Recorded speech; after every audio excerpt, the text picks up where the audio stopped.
Hello friends, welcome to move on study. आप सभी का स्वागत है आपके अपने चैनल मूव ऑन स्टडी में। आज मैं आप लोगों के सामने मॉडल प्रश्न पत्र प्रारूप यानी उत्तर सहित लेके आया हूँ, वो भी फ्रेंड्स समुद्रन का, जो कि फ्रेंड्स आज ही लॉन्च हुआ है। तो चलिए सेट नंबर 4 मैं लेके आऊँ। इससे पहले वीडियो में मैं सेट नंबर 3 अपलोड कर चुका हूँ साइंस का। तो धीरे धीरे आप लोगों का पेपर तक मैं सभी सेट अपलोड कर दूंगा, तो आप लोग हमारे साथ बने रहिए। और ये जो क्लासेस होगी ऑपरेशन फुल होगी, यानी कि एक क्वेश्चन में आप लोग जितना भी पढ़े होंगे उस चीज़ को मैं बताने का प्रयास करूंगा ताकि कन्फ्यूजन ना रहे। तो चलिए मैं स्टार्ट करता हूँ क्वेश्चन नंबर 1 के साथ। पहला क्वेश्चन ये रहा, किसी गोलीय दर्पण की फोकस वास्तविक होता है। तो फ्रेंड्स वास्तविक जो होता है वह अवतल दर्पण की होता है। क्या होता है फ्रेंड्स? गोलीय दर्पण की फोकस जो होता है वो वास्तविक होते हैं, याद रखेंगे। लेकिन यही बोलता उत्तल दर्पण का, तो उत्तल दर्पण का जो फोकस होता है वह आभासी होता है। उत्तल दर्पण का और समतल दर्पण का जो फोकस होता है वह आभासी होता है। क्लियर है? और अवतल दर्पण का जो फोकस होता है वो वास्तविक और आभासी दोनों होता है। तो फ्रेंड्स क्वेश्चन आप लोगों को समझना पड़ेगा, किसी गोलीय दर्पण के फोकस वास्तविक होता है तो ये हो गया अवतल दर्पण का, ठीक है। और उत्तल दर्पण का क्या होता है? आभासी होता है। क्लियर है? नेक्स्ट क्वेश्चन, मोटर गाड़ी में ड्राइवर के सामने दर्पण लगा होता है। तो फ्रेंड्स मोटर गाड़ी में अग्रदीप, जिसे हम बोलते हैं अग्रदीप में, तो अग्रदीप में यानी कि ड्राइवर के सामने जो दर्पण लगा होता है, देखिए एक होता है अग्रदीप, देखिए मैं बताता हूँ आप लोग ध्यान से देखिए। एक होता है अग्रदीप के रूप में, एक होता है पश्च दीप के रूप में। तो देखिए आप लोगों को मैं ट्रिक से सिखा देता हूँ ताकि कभी भूले नहीं। देखिए अग्रदीप में रहेगा तो आज से अवतल, आज से अग्रदीप हो गया, यानी अग्र रहेगा तो आप लोग को मारना होगा अवतल दर्पण, ठीक है। अब पश्च बोलेगा तो फ्रेंड्स इसे बोलेंगे उत्तल दर्पण। क्या बोलेंगे? उत्तल दर्पण। क्लियर है? लेकिन यहाँ पे बोला चालक के सामने, तो फ्रेंड्स चालक के सामने जो बोलता है इसका आंसर होगा उत्तल दर्पण। क्या होगा? उत्तल दर्पण, यानी ये हो गया होगा पश्च दृश्य। क्या बोल रहा है? ये पश्च दृश्य के रूप में। क्लियर है? ऐसा लोग बोलते हैं साइड मिरर भी बोलते हैं। क्या बोलते हैं फ्रेंड्स? साइड मिरर के रूप में भी बोलते हैं। क्लियर है? तो इसका राइट आंसर हो गया उत्तल दर्पण। एंड नेक्स्ट क्वेश्चन, लेंस की क्षमता 2D है तो उसकी फोकस दूरी क्या होगी? तो फ्रेंड्स सबसे पहले लेंस की क्षमता का फॉर्मूला होता है पी, तो पी का फॉर्मूला होता है 1/f होता है। क्लियर है? अब देखिए आपको एफ निकालना है तो एफ का फॉर्मूला क्या लिख सकते हैं? 1/p लिख सकते हैं ना। तो बिल्कुल अब देखिए इस फॉर्मूला पे हम लोग बैठाते हैं 1। अब पी का वैल्यू 2 दिया है तो 2 कर दिया हूँ। तो फ्रेंड्स हम लोग सॉल्यूशन करें तो 2 को 1 से अगर भागा देते हैं ना तो 0.50 आएगा। क्लियर है? तो फ्रेंड्स ये मीटर में लिखें तो 0.50 मीटर आ गया। तो ऑप्शन नंबर आप लोग देख सकते हैं फोर्थ आ चुका है, यानी 0.50 मीटर। अब लेंस की क्षमता का जो SI मात्रक होता है, याद रखेंगे डायोप्टर होता है। और एक डायोप्टर इक्वल होता है 1/मीटर, यानी जिसे लोग बोलते हैं मीटर इनवर्स भी बोलते हैं। क्लियर है? याद रखेंगे आप लोग, काफ़ी महत्वपूर्ण चीज़ है ये। एंड वेरी नेक्स्ट क्वेश्चन, गोली दर्पण में आवर्धन बराबर होता है। तो देखिए सबसे पहले आप लोगों को समझना पड़ेगा आवर्धन, जिसे हम इंग्लिश बोलते हैं मैग्निफिकेशन। तो गोली दर्पण के जो आवर्धन होता है, आवर्धन जो होता है किसी वस्तु की ऊंचाई, किसी वस्तु की ऊंचाई और प्रतिबिंब की ऊंचाई के अनुपात को, सॉरी, प्रतिबिंब की ऊंचाई और वस्तु की ऊंचाई के अनुपात को हम लोग बोलते हैं आवर्धन। प्रतिबिंब की ऊंचाई बटा वस्तु की ऊंचाई के अनुपात को बोलते हैं आवर्धन। अब देखिए याद रखेंगे आप लोग, दर्पण का जो आवर्धन होता है, दर्पण में जो आवर्धन होता है वो वह MC से डिनोट करता है। तो दर्पण में होता है -V/U होता है। लेकिन वही अगर लेंस में बोलता तो लेंस में जो आवर्धन जो होता है वह V/U होता है, यानी पॉजिटिव में होता है। याद रखेंगे, दर्पण में होता है -V/U होता है और लेंस में होता है V/U। तो ये दर्पण में था तो यह केवल चलेगा प्रतिबिंब की ऊंचाई बटा वस्तु की ऊंचाई के अनुपात को आवर्धन कहते हैं। क्लियर है? एंड वेरी नेक्स्ट क्वेश्चन, आँख में प्रवेश करने वाली प्रकाश की मात्रा को नियंत्रित कौन करती है? तो फ्रेंड्स मैं आप लोगों को बता देना चाहता हूँ, आँख में प्रवेश करने वाली प्रकाश की मात्रा को पुतली नियंत्रित करती है, यानी कि कंट्रोल कौन करती है? पुतली, जिसे इंग्लिश में लोग बोलते हैं पुपिल। क्या बोलते हैं? पुपिल। और इसका जो रंग होता है हमेशा ब्लैक होता है। क्या होता है फ्रेंड्स? ये ब्लैक होता है। जैसे ही हम लोग धूप से अगर बाहर रह जाते हैं, यानी कि धूप से लेकर अंधेरा में आता है तो ये सिकुड़ जाता है, जिसके कारण ये फैलने लगता है। क्लियर है? नेक्स्ट क्वेश्चन, तारे का टिमटिमाना प्रकाश की किस घटना को दर्शाता है? तो देखिए तारे का टिमटिमाना प्रकाश के अपवर्तन के दर्शाता है, प्रकाश के अपवर्तन को दर्शाता है। क्लियर है? प्रकाश के अपवर्तन को दर्शाता है। उसके साथ साथ देखिए सूर्योदय एवं सूर्यास्त के समय सूर्य का जो चपटा दिखाई देता है, यानी सूर्य का जो चपटा दिखाई देता है, ठीक है, या फिर 4 मिनट का जो अंतर होता है, याद रखेंगे आप लोग, सूर्योदय एवं सूर्यास्त के समय सूर्योदय में जो 4 मिनट का जो अंतर होता है वही प्रकाश के अपवर्तन की वजह से होता है। क्लियर है? अब इसमें क्या होता है ना, जब तारे का प्रकाश पृथ्वी को वायुमंडल में प्रवेश करते हैं तो वह कभी अधिक विचलित कभी कम विचलित होती है। इस वजह से भी लिख सकते हैं आप लोग प्रकाश के अपवर्तन की वजह से। क्लियर है? एंड वेरी नेक्स्ट क्वेश्चन, आकाश का रंग नीला होने का कारण क्या है? तो फ्रेंड्स मैं आप लोगों को बताना चाहता हूँ, आकाश का रंग जो नीला होता है वह प्रकाश के प्रकीर्णन की वजह से होता है, प्रकाश के प्रकीर्णन के कारण होता है। और सूर्योदय एवं सूर्यास्त के समय जो सूर्य का जो रंग लाल होता है, देखिए जब ये रंग से संबंधित आएगा तो आप लोग को हमेशा प्रकीर्णन लिखना पड़ेगा। सबसे पहले क्या लिखना पड़ेगा? प्रकीर्णन। और सबसे ज़्यादा जो प्रकीर्णन होता है वह बैंगनी कलर का होता है। कितना होता है फ्रेंड्स? बैंगनी का सबसे ज़्यादा प्रकीर्णन होता है। क्लियर है? और सबसे कम जो होता है वह लाल का होता है। ये भी आप लोग ध्यान में रखेंगे, ऑब्जेक्टिव में बन सकता है। And very next question is now, विद्युत धारा का ऐसा ही मात्रक क्या होता है? तो फ्रेंड्स विद्युत धारा का जो ऐसा ही मात्रक होता है वह एम्पियर होता है। क्या होता है? एक एम्पियर होता है। अब देखिए मैं आप लोगों को समझा देता हूँ। सबसे पहले देखिए क्यू का फार्मूला था आई टी होता है। क्या होता है? I T. अब देखिए विद्युत धारा को डिनोट करते हैं हम लोग आई से, तो आई का फार्मूला क्या लिखेंगे? क्यू बाई टी लिखेंगे। अब देखिए क्यू का फार्मूला होता है यानी आवेश, तो आवेश का मतलब क्या होता है? कुलॉम होता है। और समय का क्या होता है? सेकंड होता है। तो देखिए इसे लिख सकते हैं कुलॉम पर सेकंड, यानी कि कुलॉम पर सेकंड को हम लोग एम्पियर भी कहते हैं। ये क्वेश्चन आप लोग को आ सकता है कि एक एम्पियर किसे कहते हैं? तो एक कूलम पर एक सेकंड को हम लोग क्या बोलेंगे? एम्पियर कहते हैं। क्लियर है? और एम्पियर विद्युत धारा का ऐसा ही मात्रक होता है। क्लियर है? और उसी प्रकार देखिए वोल्ट जो होता है, तो विभव और विभवांतर का जो ऐसा ही मात्रक होता है, यानी विभव और विभवांतर का जो ऐसा ही मात्रक होता है वह वोल्ट होता है। क्या होता है? वोल्ट होता है। और ओम जो होता है वह प्रतिरोध का ऐसा मात्रक होता है, ओम होता है। ठीक है? और जूल जो होता है वह कार्य का, ऊर्जा का ऐसा मात्रक होता है, जूल होता है। क्लियर है? एंड वेरी नेक्स्ट क्वेश्चन, एक कूलम आवेश में कितने इलेक्ट्रॉन होते हैं? काफ़ी तगड़ा क्वेश्चन है। तो फ्रेंड्स मैं आप लोगों को बताना चाहता हूँ, एक कूलम आवेश में 1.6 इंटू 10⁻19 कूलम आवेश होता है। ठीक है? एक 1.6 इंटू 10⁻−19 कूलम आवेश होता है, इलेक्ट्रॉन। क्लियर है? ये याद रखेंगे आप लोग। एंड नेक्स्ट क्वेश्चन, एक बल्ब से 1 मिनट में 120 कूलम आवेश प्रवाहित हो रही है, तो विद्युत धारा का मान ज्ञात करें। तो फ्रेंड्स सबसे पहले विद्युत धारा का फॉर्मूला क्या होता है? देखिए Q equal to I T होता है। अभी आप लोगों को मैं बताया था। देखिए Q का फॉर्मूला होता है आई टी। ठीक है? तो फ्रेंड्स हम लोग आई निकालना है, तो आई का फॉर्मूला क्या लिख सकते हैं? क्यू बाई टी लिख सकते हैं। तो अब देखिए Q यानी आवेश कितना दिया हुआ? 120 दिया हुआ। ठीक है? कुलोम दिया। अब मिनट, 1 मिनट, तो मिनट को हम लोग सेकंड में बदलेंगे, तो 1 मिनट इक्वल टू 60 सेकंड होता है। अब देखिए 60 का टेबल में 120 का अगर टू टाइम्स में, तो यहाँ पे दो, अब विद्युत धारा कैसे होता है? क्या होता है? एम्पियर। तो इसका राइट आंसर क्या हो गया? 2 एम्पियर। ऑप्शन नंबर सेकंड हो गया। बिल्कुल। नेक्स्ट, किसी बल्ब से 220 वोल्ट पर 2 एम्पियर की धारा प्रवाहित होती है, तो फिलामेंट का प्रतिरोध ज्ञात कर। देखिए प्रतिरोध ज्ञात करना है। तो देखिए ओम का नियम का यूज करेंगे, तो ओम का नियम क्या बोलता है? V equal to I R बोलता है। क्या बोलता है friends? V equal to I R. तो हम लोग आर निकालेंगे, तो आर का फॉर्मूला क्या हो सकता है? देखिए V बटा आई लिख सकते हैं ना, यानी वोल्ट पर करंट। तो V का वैल्यू देखिए यहाँ पे कितना दिया? 220 वोल्ट दिया। ठीक है? और आई का वैल्यू दिया 2 एम्पियर। तो फ्रेंड्स अगर हम लोग इसको कैंसिल करते हैं तो कितना? 110 आ गया। अब प्रतिरोध कैसे मतलब क्या था? ओम। तो इसका राइट आंसर हो गया 110 ओम। तो आप लोगों को क्लिक करना होगा ऑप्शन नंबर बी, 110 ओम। आप ओम होता है प्रतिरोध का ऐसे मात्रा। क्लियर है? एंड वेरी नेक्स्ट क्वेश्चन, चुंबक के सजातीय ध्रुवों में परस्पर होता है। देखिए मान लीजिए फ्रेंड्स सबसे पहले ये चुंबक है, तो देखिए दो चीज़ होता है इसमें, आप लोग जाने, एक होता, देखिए मैं सिंपल वे में बताना चाहता हूँ। देखिए ये फ्रेंड्स मान लीजिए चुंबक है ये, और एक ये भी चुंबक है। तो फ्रेंड्स देखिए अगर मान लीजिए इसका पोल है साउथ, नॉर्थ पोल है, ये भी साउथ पोल है, अगर यहाँ भी साउथ है यहाँ नॉर्थ है, तो देखिए आप लोगों को मैं बताना चाहता हूँ। देखिए ये अगर सेम है, तो अगर एक जैसा रहेगा यानी सजातीय ध्रुव रहेगा, तो एक दूसरे को प्रतिकर्षित करेगा। क्या करेगा फ्रेंड्स? प्रतिकर्षित, यानी एक दूसरे से वो भागेगा। ठीक है? लेकिन वही अलग अलग रहेगा तो एक दूसरे को आकर्षित करेगा।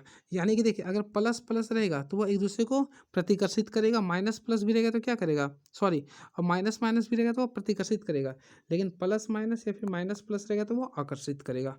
तो ऑप्शन के अकॉर्डिंग अगर देखा जाए ना, तो इसका राइट आंसर होगा प्रतिकर्षण। क्या करेगा? प्रतिकर्षण, यानी एक दूसरे से दूर जाएगा। एंड वेरी नेक्स्ट क्वेश्चन, लघु पतन की क्रिया में विद्युत धारा का मान क्या होता है? देखिए सबसे पहले लघु पतन को हम लोग इंग्लिश में बोलते हैं शॉर्ट सर्किट। क्या बोलते हैं? Short circuit.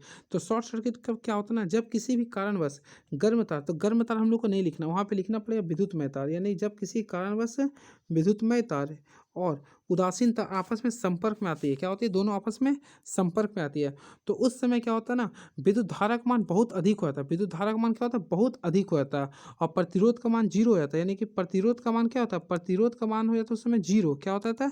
जीरो। अब विद्युत धारा का मान अधिक हो जाता है, तो यही बोल रहा था ना, लघु पतन की क्रिया में विद्युत धारा का मान क्या होता है? तो बहुत अधिक हो जाता है। क्लियर है?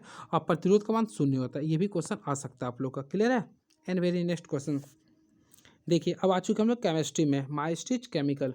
तो देखिए पहला क्वेश्चन आप लोगों के सामने उपचयन से पूछ रहा।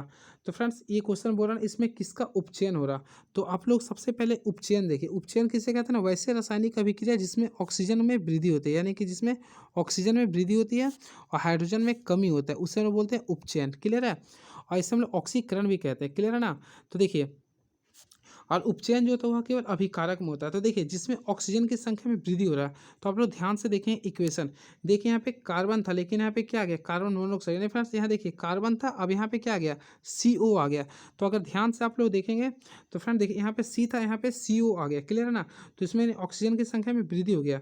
तो आप लोग को मैं बताता हूँ, जब भी उपचयन या अपचयन होगा तो हमेशा लेफ्ट साइड में होता है। तो यानी कि यहाँ पे किस में हो गया, C में हो गया। तो इसका राइट आंसर क्या होगा, C, यानी ऑप्शन नंबर 2 हो गया। यानी कि किस में उपचयन हुआ, तो ऑप्शन नंबर B लगा सकते हैं, उपचयन हुआ यानी कि कार्बन में हुआ। क्लियर है। And next question, very next question में हम लोग आ चुके हैं। देखिए जल के विद्युत छेदन से ऋण इलेक्ट्रॉन पर कौन सा गैस एकत्रित होता है। देखिए एक होता है कैथोड, एक होता है एनोड। तो कैथोड में हमेशा याद रखें ना, कैथोड में हमेशा होगा आपका हाइड्रोजन। कौन सा होगा, हाइड्रोजन में। देखिए मैं लिख देता हूँ, कैथोड जो होता है, कैथोड में फ्रेंड्स होगा हाइड्रोजन, ये भी आप लोग याद रखेंगे। लेकिन एनोड में जो होता है वह होगा, एनोड में जो होगा वह ऑक्सीजन होगा, याद रखेंगे आप लोग। क्लियर है। तो इसका right answer option number A हो गया। एंड वेरी नेक्स्ट क्वेश्चन, अपचयन अभिक्रिया में देखिए, अपचयन अभिक्रिया में देखिए ऑक्सीजन की कमी होता है। देखिए मैं बता देता हूँ, अपचयन अभिक्रिया में ऑक्सीजन की क्या होता है, कमी होता है। देखिए मेरे ऑक्सीजन की क्या होता है, कमी होता है, और हाइड्रोजन का योग होता है। तो ऑप्शन के अकॉर्डिंग अगर चलते हैं ना, तो ऑप्शन नंबर आप लोगों को थर्ड क्लिक करना होगा। यानी ऑक्सीजन का क्या होता है, ह्रास होता है, यानी कि कमी होता है। क्लियर है। और इसके साथ साथ देखिए हाइड्रोजन का योग होता है इसमें। वेरी नेक्स्ट क्वेश्चन, शरीर की अम्लता को देखिए जिसमें अपचयन और उपचयन दोनों होता है उसे बोलते हैं रेडॉक्स अभिक्रिया। 17 नंबर क्वेश्चन आ चुके हैं, देखिए आप लोग समझिएगा। शरीर की अम्लता को दूर करने के लिए किसका उपयोग किया था। तो फ्रेंड्स शरीर की अम्लता को दूर करने के लिए बेकिंग सोडा के विलयन का प्रयोग करते हैं, या फिर हम लोग लिख सकते हैं अग्निशामक के रूप में किसका प्रयोग करते हैं, तो बेकिंग सोडा का प्रयोग कर सकते हैं। ठीक है। या फिर मैग्नीशियम हाइड्रोक्साइड, जिसे बोलते हैं एंटा एसिड। क्या बोलते हैं, एंटा एसिड। ये दोनों का हम लोग प्रयोग करते हैं। क्लियर है। एंड वेरी नेक्स्ट क्वेश्चन, एक विलियन के पीएच का मान 7 है, तो वह विलियन क्या होगा। तो फ्रेंड्स सबसे पहले आप लोगों को पीएच बताता हूँ। देखिए पीएच एक मापदंड है जिसका वैल्यू 0 से 14 के बीच में होता है। क्लियर है। अब बीच में होता है 7। तो जिसका मान 7 या 7 से कम होता है, 0 से 7 के बीच में होता है या फिर 7 से कम होता है, उसे बोलते हैं अम्ल। क्लियर है। और जिसका मान 7 से 14 के बीच में, उससे बोलते हैं क्षारक। क्या बोलते हैं फ्रेंड्स, क्षारक बोलते हैं। और जिसका पीएच में 7 के बराबर है उसे बोलते हैं उदासीन। क्या बोलते हैं, उदासीन बोलते हैं। अब क्वेश्चन में आप लोगों को समझना पड़ेगा, क्या बोल रहा है, पीएच मान 7 है, एक विलियन का पीएच का मान 7 है, तो 7 किसका होता है, उदासीन होता है। क्या होगा फ्रेंड्स, उदासीन। तो ऑप्शन के अकॉर्डिंग देखा जाए तो इसका राइट आंसर हो गया उदासीन। क्या हो गया, उदासीन। अगर एग्जाम्पल बोलता तो H2O लिख सकते थे, या फिर NaCl, ये दोनों होता है उदासीन आपका होता है। क्लियर है। And very next question, baking powder मिश्रण होता है। तो देखिए बेकिंग पाउडर जो होता है वह बेकिंग सोडा और टार्ट्रिक अम्ल का मिश्रण होता है। बेकिंग पाउडर जो होता है वह बेकिंग सोडा और टार्ट्रिक अम्ल का मिश्रण होता है, याद रखेंगे आप लोग। एंड वेरी नेक्स्ट क्वेश्चन, धातु जो स्वतंत्र अवस्था में पाया जाता है। तो फ्रेंड्स सबसे याद रखेंगे, कुछ धातु ऐसे होते हैं जो स्वतंत्र अवस्था में पाए जाते हैं, तो वो होता है सोना। क्या होता है, सोना। तो जिसका संकेत होता है AU, तो इसका राइट आंसर हो गया AU। और जो स्वतंत्र अवस्था में पाए उससे बोलते हैं नोबल धातु भी कहते हैं। क्या बोलते हैं, नोबल धातु कहते हैं, क्योंकि यह किसी से रासायनिक अभिक्रिया नहीं करती है। तो इसका राइट आंसर हो गया सोना। और ये सबसे कम अभिक्रियाशील धातु भी होते हैं। वेरी नेक्स्ट क्वेश्चन, अक्रिय तत्व है। तो अक्रिय तत्व यानी अक्रिय तत्व को हम लोग नोबल तत्व बोलते हैं। क्या बोलते हैं फ्रेंड्स, नोबल तत्व। यानी कि पीरियोडिक टेबल में जो 18वां वर्ग में आता है, यानी 18वें वर्ग में जो शामिल तत्व है, यानी कुल 7 तत्व हैं, तो उसमें जो उपस्थित जो तत्व होते हैं उसे बोलते हैं हम लोग अक्रिय तत्व। और इसका जो बाहरी इलेक्ट्रॉन होता है पूरा भरा होता है, इससे इसका राइट आंसर होगा हीलियम। क्या होगा फ्रेंड्स, हीलियम। तो याद रखें हीलियम हो गया। ठीक है। एंड नेक्स्ट क्वेश्चन, कांसा मिश्र धातु है। तो फ्रेंड्स मिश्र धातु किसे कहते हैं आप लोगों को पता होगा, दो या दो से अधिक धातुओं के समांगी मिश्रण को मिश्र धातु कहते हैं। क्लियर ना। तो कांसा जो होता है वह कॉपर और टीन का होता है, कॉपर और टीन का होता है। तो कॉपर का संकेत Cu होता है और टीन का संकेत क्या होता है, Sn होता है। ठीक है, याद रखें। तो कॉपर और टीन का होता है, और टीन का परमाणु संख्या क्या होता है, 50 होता है। ठीक है। नेक्स्ट क्वेश्चन, अब देखिए एल्किन का सामान्य सूत्र क्या है। तो फ्रेंड्स मैं आप लोगों को फिर से बताना चाहता हूँ, एल्किन का जो सामान्य सूत्र होता है वह CnH2n होता है, ठीक है। अब इसमें कार्बन कार्बन के बीच डबल बॉन्ड होता है, क्या होता है, डबल बॉन्ड होता है। और इसका जो प्रथम सदस्य होता है वह एथीन होता है, क्या होता है, एथीन। और एथीन का प्रयोग हम लोग कहाँ करते हैं, प्लास्टिक में, यानी जो प्लास्टिक बनता है वह एथीन से बनता है। एंड नेक्स्ट क्वेश्चन, निम्नलिखित में से कौन सरलतम हाइड्रोकार्बन है। तो फ्रेंड्स सबसे सरलतम हाइड्रोकार्बन जो होता है वह मीथेन होता है, जिसका संकेत होता है CH4 होता है, और यह एल्केन का सामान्य सूत्र में आता है।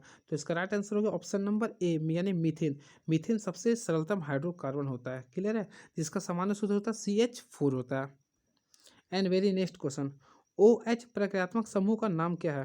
तो फ्रेंड जिसका OH होता है उससे बोलते हैं एल्कोहल, क्या बोलते हैं, एल्कोहल। चलिए देखिए मैं आप लोगों को सब याद करवा देता हूँ। देखिए एल्कोहल का OH हो गया, कीटोन का होता है डबल बॉन्ड CO, क्या होता है, डबल बॉन्ड CO। एल्डिहाइड का होता है फ्रेंड्स CHO होता है, CHO होता है। और कार्बोक्सिलिक अम्ल का होता है डबल बॉन्ड COOH होता है, याद रखेंगे आप लोग, यहाँ से क्वेश्चन आप लोगों का फिक्स आएगा। अब नेक्स्ट क्वेश्चन, आवर्त सारणी के उदर स्तंभ को क्या कहते हैं। तो फ्रेंड्स आवर्त सारणी के उदर स्तंभ को बोलते हैं समूह, क्या बोलते हैं, समूह कहते हैं, याद रखेंगे। अब देखिए सबसे पहले आप लोग को समझना पड़ेगा कुल देखिए एक होता वर्ग, एक होता आवर्त, देखिए एक होता वर्ग, एक होता आवर्त। तो देखिए आवर्त की जो संख्या होती है, वर्ग की कुल संख्या 18 होती है और आवर्त की संख्या कुल कितना होता है, 7 होती है। और ये आवर्त को बोलते हैं पीरियड। तो पीरियड जो चलता है इस टाइप से चलता है और वो इस टाइप से चलता है, ठीक है। चलिए नेक्स्ट क्वेश्चन, दीर्घ रूप, ये हो गया केमिस्ट्री का क्वेश्चन। अब हम लोग आ चुके हैं लास्ट बायोलॉजी का क्वेश्चन में, ठीक है। तो देखिए क्वेश्चन क्या लिख रहा है, दीर्घ रूप कहाँ पाए जाते हैं। तो फ्रेंड्स दीर्घ रूप जिसे हम लोग विलाई भी बोलते हैं, क्या बोलते हैं, विलाई भी बोलते हैं। तो यह छोटी आंत में पाई जाती है, कहाँ पाई जाती है, छोटी आंत में, ठीक है। यह क्या करता है, सतही क्षेत्रफल को ये बढ़ाता है, छोटी आंत में जो ना भोजन के सतही क्षेत्रफल को बढ़ाने का कार्य करता है। तो ये कहाँ पाए जाते हैं, छोटी आंत में, इसका नाम क्या होता है, विलाई भी कहते हैं। एंड वेरी नेक्स्ट क्वेश्चन, श्वसन के दौरान कौन सी गैस निकलती है। तो फ्रेंड्स सबसे पहले आप लोग को मैं बताना चाहता हूँ, श्वसन का आप लोग अभिक्रिया लिखिएगा। तो क्या होता है, देखिए CO2 + H2O, ये अभिक्रिया करता है, ठीक है, यूवी की उपस्थिति में। तो यहाँ से हमेशा उसका तुरंत ग्लूकोज बनता है, C6H12O6 बनता है। और इसके तत्पश्चात ये बाहर निकालता है ऑक्सीजन गैस, और ये 38 ATP ऊर्जा देता है। तो क्वेश्चन आप लोग गौर कीजिएगा, तो क्या बोल रहा है, कौन सा गैस निकालते थे, यहाँ लिख सकते हैं ऑक्सीजन, ठीक है। एंड नेक्स्ट क्वेश्चन, लसिका का रंग क्या होता है। तो लसिका फ्रेंड्स, लसिका का रंग जो होता है हल्का पीला होता है, क्या होता है, ये हल्का पीला होता है। और इसका जो दिशा होता है ना, केवल एक ही दिशा की ओर बहती है, ये केवल एक ही दिशा की ओर बहती है, यानी एक दिशी होता है ये, क्लियर है, ये एक दिशी होता है, यह केवल एक ही दिशा की ओर बहती है, याद रखेंगे आप लोग। एंड नेक्स्ट क्वेश्चन, अंतःस्रावी ग्रंथि जो सबसे छोटी होती है। तो देखिए सबसे पहले आप लोगों को मैं बताना चाहता हूँ, ग्रंथि, हमारी बॉडी में बहुत सारी ग्रंथि है। तो ग्रंथि से दो चीज़ निकलती है, एक होता है एंजाइम, एक होता है फ्रेंड्स एंजाइम, और एक निकलता है हार्मोन। तो देखिए एंजाइम जो होता है वो हमारे शरीर के बॉडी के बाहर निकलता है, जैसे आंसू हो गया, ठीक है, लार हो गया, ये हो गया एंजाइम। और हार्मोन जो होता है हमारे शरीर के जो अंतःस्रावी होता है, तो अंतःस्रावी ग्रंथि को हम लोग बोलते हैं हार्मोन्स कहते हैं, क्या बोलते हैं फ्रेंड्स, हार्मोन्स बोलते हैं। तो बोला अंतःस्रावी ग्रंथि जो सबसे छोटी होती है। तो देखिए तो सबसे छोटी अंतःस्रावी जो ग्रंथि होती है वह पिट्यूटरी ग्रंथि होती है, कौन सी होती है, पिट्यूटरी ग्रंथि। इसका जो वजन होता है वह 0.6 ग्राम होता है, कितना होता है फ्रेंड्स, 0.6 ग्राम। और इसे हम लोग बोलते हैं मास्टर ग्रंथि भी कहते हैं, क्या बोलते हैं, मास्टर ग्रंथि भी कहते हैं, या फिर इसे पीयूष ग्रंथि भी कहते हैं। तो ये सबसे छोटी अंतःस्रावी ग्रंथि होती है, क्लियर है। एंड नेक्स्ट क्वेश्चन, हाइड्रा में नहीं पाया जाता। तो देखिए हाइड्रा में मस्तिष्क नहीं पाया जाता, ये हाइड्रा में मस्तिष्क नहीं पाया जाता। तो हाइड्रा में मुख्य तंत्रिका और स्पर्शक पाया जाता। अब हाइड्रा का एग्जाम्पल याद रखें ना, हाइड्रा जो अपना जो खाना, यानी हाइड्रा का जो निषेचन हुआ होता है वह मुकुलन विधि से होता है, ये भी ध्यान में रखेंगे आप लोग। नेक्स्ट क्वेश्चन, किसकी प्रतिकृति का बनना जनन का मूल घटना है। तो डीएनए की प्रतिकृति का बनना जनन की मूल घटना होते हैं, किसको होती है फ्रेंड, डीएनए का। अब डीएनए का खोज किसने किया, आप लोग कमेंट बॉक्स में लिखेंगे। और इसका आकार कैसा होता है, देखिए इस टाइप से होता है, डबल हेलिक्स होता है। नेक्स्ट क्वेश्चन, जनन संचारित रोग क्या है। तो फ्रेंड्स मैं आप लोगों को बताना चाहता हूँ, जनन संचारित रोग जो होता है सिफिलिस भी होता है, एड्स भी होता है, गोनोरिया भी होता है, और यानी कि ऑल ऑफ दीज हो गया, यानी उपरोक्त सभी हो गया, क्लियर है, जनन संचारित रोग हो गया। नेक्स्ट, मानव में ऑटोसोम की संख्या कितनी होती है? देखिए, सबसे पहले लिंग गुणसूत्र जो होता है, गुणसूत्रों की संख्या कुल होता है 23 जोड़ा। तो 23 जोड़ा में फ्रेंड्स देखिए मैं आप लोग को बताता हूँ, देखिए एक्स बॉय में भी होता है, एक्स गर्ल्स में भी होता है। तो देखिए पहला हो गया 1 से लेकर टोटल 22 तक। 22 तक जो गुणसूत्र होता है दोनों में हमेशा समान होता है, यानी एक्स होता है। लेकिन 23वां गुणसूत्र लड़का लोग में हो जाता है एक्स वाई। क्या होता है फ्रेंड्स? एक्स वाई होता है, ठीक है। और गर्ल्स में हो जाता है एक्स। तो फ्रेंड्स आप लोग को यहाँ पे क्वेश्चन क्या बोला, आप लोग ध्यान से समझिए। कौन सा ऑटोसोम होता है? तो यानी 1 से लेकर जो 22 तक होता है इसको बोलते हैं ऑटोसोम। यानी कि 22 जोड़ा जो होता है ना, 22 जोड़ी जो होता है वह ऑटोसोम होता है, यानी एक जैसा होता है। क्लियर है? यानी एक्स होता है। और केवल एक जोड़ी जो होता है वह अलग होती है। तो इसका राइट आंसर जो हो गया वह 22 जोड़ी हो गया, यानी ऑप्शन नंबर ए हो गया। ठीक है। एंड नेक्स्ट क्वेश्चन, वह कौन सा कारक है जो वंशानुगत लक्षणों को नियंत्रित करती है? तो फ्रेंड्स वंशानुगत लक्षणों को जो नियंत्रित करता है वह जीन करती है। कौन करती है? जीन। याद रखेंगे। जीन क्या है? जो पैतृक लक्षणों को आगे बढ़ाते हैं पीढ़ी दर पीढ़ी। और वैसे भी आप लोग लिख सकते हैं ना, जीन गुणसूत्र की सबसे छोटी इकाई होती है। क्लियर है? आप लोगों में एक बार फिर से बता, देखिए सबसे पहले ध्यान रखिएगा। सबसे पहले फ्रेंड्स आप लोग इस चीज़ को ध्यान रखिएगा। देखिए ये हमारे शरीर का कोशिका है, कोशिका के बीच में होता है न्यूक्लियस, आप लोग को पता होगा। अब यही न्यूक्लियस के अंदर देखिए, ये न्यूक्लियस के अंदर गुणसूत्र होता है, यानी कि देखिए ये एक्स के आकार में होता है, गुणसूत्र होता है। ठीक है, ये गुणसूत्र होता है। अब यही गुणसूत्र के अंदर देखिए ये गुणसूत्र है। अब देखिए ये गुणसूत्र हो गया। अब देखिए इसी गुणसूत्र में, यानी कि देखिए इस टाइप से ये आपका लपेटा हुआ, इसको बोलते हैं हम लोग डीएनए। क्या बोलते हैं ये? देखिए मैं बता देता हूँ, ये गुणसूत्र है। अब इसके ही ऊपर हम लोग, ये क्या है? डीएनए है। अब इसी में आपका देखिए ये डीएनए हो गया। अब इसी के अंदर, यानी कि देखिए जो पूरा जो घिरा हुआ पार्ट्स है ये आपका होता है जीन। तो जीन जो होता है ना, गुणसूत्र की सबसे छोटी इकाई होती है। क्लियर है? ये भी आप लोग ध्यान में रख सकते हैं। नेक्स्ट क्वेश्चन, वन पारिस्थितिक तंत्र में हिरन होते हैं। तो वन पारिस्थितिक तंत्र में हिरन क्या होते हैं? तो हिरन जो होते हैं वो प्राथमिक उपभोक्ता होते हैं, प्राथमिक उपभोक्ता होते हैं। क्लियर है? एंड नेक्स्ट क्वेश्चन, बाघ किस पोषी स्तर का उपभोक्ता है? तो बाघ देखिए ऑप्शन के अकॉर्डिंग बाघ हो गया तृतीय हो गया। क्या हो गया फ्रेंड्स? तृतीय हो गया। अब देखिए पोषी स्तर क्या होता है? किसी खाद्य श्रृंखला के विभिन्न चरणों या स्तरों को हम लोग बोलते हैं पोषी स्तर। तो प्रथम जो होता है वो हरा पेड़ पौधा होता है, और सेकेंड हो गया जो उसको खा लेता है, थर्ड हो गया बाघ, ऑप्शन के अकॉर्डिंग। ठीक है। तो फ्रेंड्स 3 क्वेश्चन इसमें स्किप किया गया हुआ है। तो चलिए कैसा लगा आप लोग कमेंट बॉक्स में लिखेंगे। इसके बाद मैं आप लोग को नेक्स्ट वीडियो में मिलता हूँ सेट नंबर 5 के साथ। ठीक है। तो प्लीज़ चैनल को सब्सक्राइब कर दीजिए। चलिए thank you so much, all the